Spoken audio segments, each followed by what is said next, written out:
제15장. 이후에 여호와의 말씀이 환상 중에 아브람에게 임하여 이르시되, 아브라함아, 두려워하지 말라. 나는 내 방패요 너의 지극히 큰 상급이니라. 주 여호와여, 무엇을 내게 주시려 하나이까?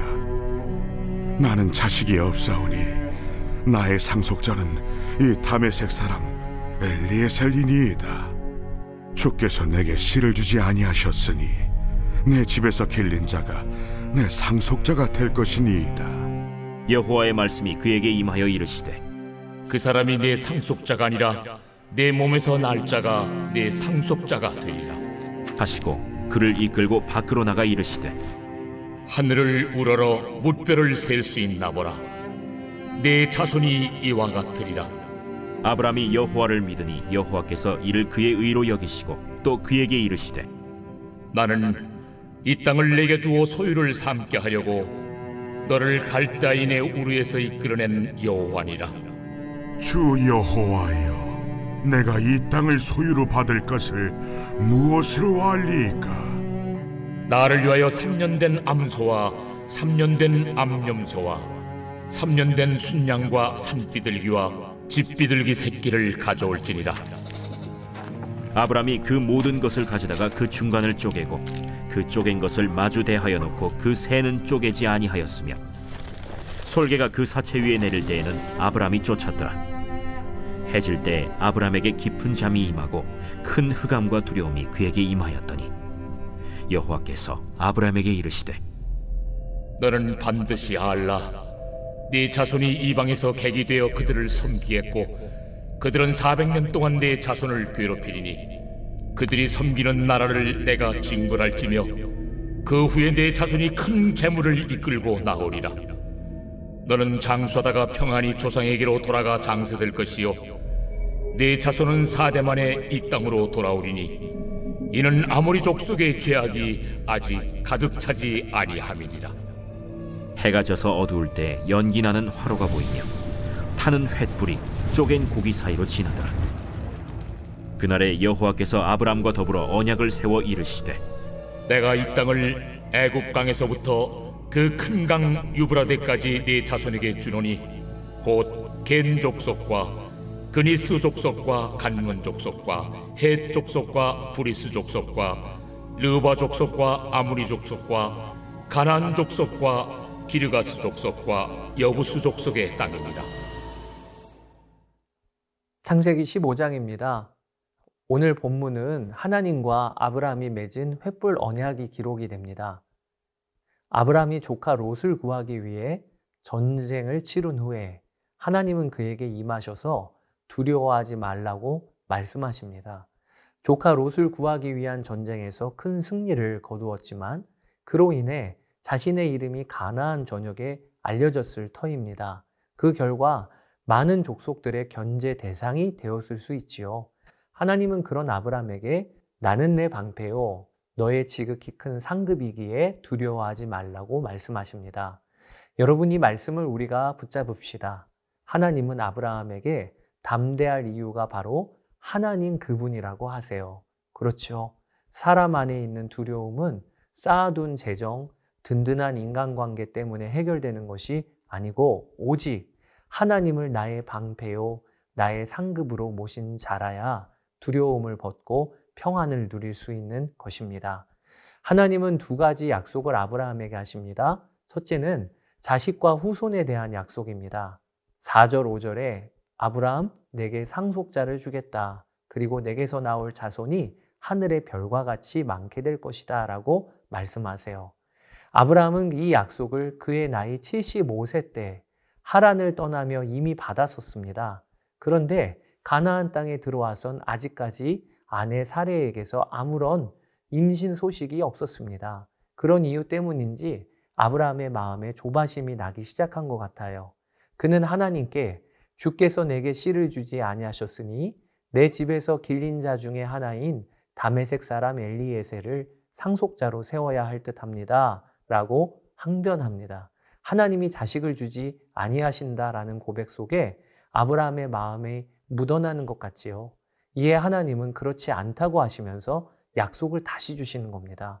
참 놀라운 것은 아브라함은 그에게서 조바심도 엿보이고 불평도 엿보이지만 그럼에도 여전히 여호와 하나님에 대한 믿음이 흔들리지 않는다는 것이죠. 6절에 아브라함이 여호와를 믿으니 여호와께서 이를 그의 의로 여기시고, 이것이 성경의 증언입니다. 우리는 아브라함을 보며 신앙인의 삶은 어떠한 모습인지를 생각하게 됩니다. 여러분, 신앙인의 삶에는 의심과 두려움이라는 과정이 있어요. 우리는 의심과 두려움을 너무 쉽게 그냥 믿음 없음으로 치부해 버립니다. 의심과 두려움 자체를 죄된 것으로 보는 것이죠. 그러나 그렇지 않아요.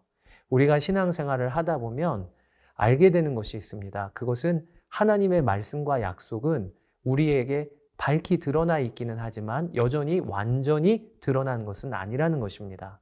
사도 바울은 이것을 다음과 같이 고백해요. 우리가 지금은 거울로 보는 것 같이 희미하나 그때에는 얼굴과 얼굴을 대하여 볼 것이요.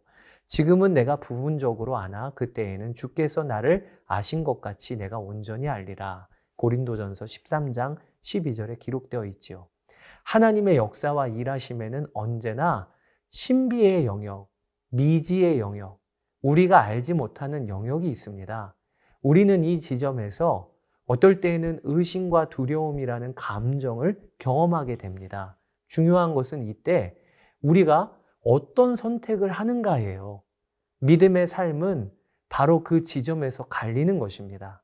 의심과 두려움이라는 감정이 들 때 그것을 마음에 품을 것인가, 아니면 여전히 이해가 안 되고 의심스러운 상황이어도 하나님의 성품을 믿고 믿음을 선택할 것인가. 이게 중요한 거예요. 예수님은 부활하신 예수님을 앞에 두고 놀라고 두려워하여 의심하는 제자들에게 말씀하세요. 누가복음 24장 38절에 예수께서 그들에게 어찌하여 너희는 당황하느냐? 어찌하여 마음에 의심을 품느냐? 이 말씀을 잘 보셔야 합니다. 예수님은 의심이 일어나는 것 자체가 문제가 아니라 의심 앞에서 어떻게 반응하는가가 문제라고 하세요. 의심을 품지 말라고 하신 거예요.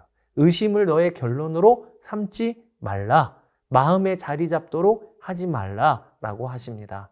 그러면서 예수님은 의심과 두려움에 대한 대안으로 다음의 말씀을 이어가세요. 누가복음 24장 39절에 내 손과 내 발을 보아라. 나를 만져보아라. 여러분, 의심과 두려움이 일어나는 것이 그 자체가 문제가 아닙니다. 의심과 두려움을 덮고도 남을 믿음이 내 안에 있는가가 문제인 거예요.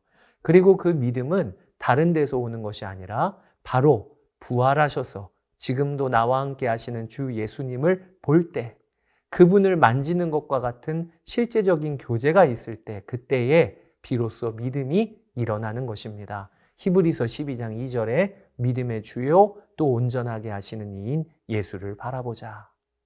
자, 다시 본문으로 돌아가 보면 하나님이 아브라함에게 하신 두 번째 약속은 땅에 대한 약속입니다. 가나안 땅을 그의 소유로 삼게 하시겠다는 것입니다. 이 약속에 대해 아브라함은 내가 이 땅을 소유로 받을 것을 무엇으로 알겠습니까? 라고 질문합니다. 이에 하나님은 약속과 함께 아브라함에게 약속에 대한 확증으로 언약식을 맺으세요. 소위 횃불 언약이라는 언약식이 본문에 이어집니다.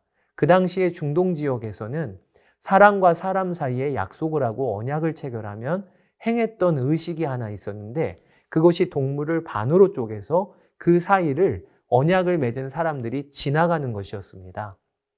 이 행위를 통해 언약을 맺은 당사자들은 서로에게 내가 언약을 어기면 이 쪼개진 동물과 같이 될 것이라 라는 약속을 하게 되는 거예요.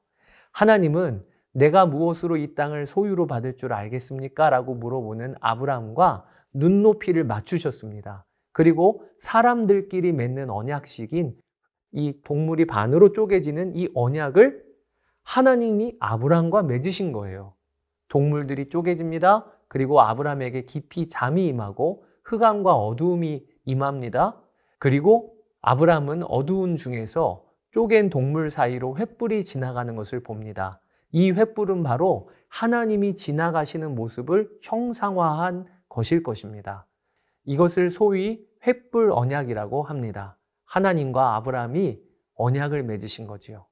그런데 여러분, 이 본문에선 참 특이한 것이 하나 있어요. 원래 동물을 쪼개 맺는 언약은 약속을 하는 당사자들 모두가 동물 사이를 지나가야 하는 거예요. 그래야 효력이 있는 것이지요. 서로가 죽음을 각오한 맹세를 한 것이니까요. 그런데 하나님과 아브라함이 맺은 횃불 언약은 그렇지가 않습니다. 하나님은 횃불로 고기 사이를 지나가시지만 아브라함은 그랬다는 기록이 없어요. 여러분, 이것이 무슨 의미일까요? 횃불 언약은 애초부터 하나님이 일방적으로 맺으시는 은혜의 언약, 수여의 언약이라는 것입니다. 언약을 어기면 아브라함 너는 죽는다, 이것이 아니라 너의 어떠함과 관계없이 나는 내게 은혜 베풀기로 정했단다 하시는 하나님의 마음이 오늘 횃불 언약식에 담겨 있는 것이지요. 여러분, 한번 이 횃불 언약을 찬찬히 다시 읽어보시게 되기를 바랍니다. 자, 감사를 드립니다. 16장에서 뵙겠습니다.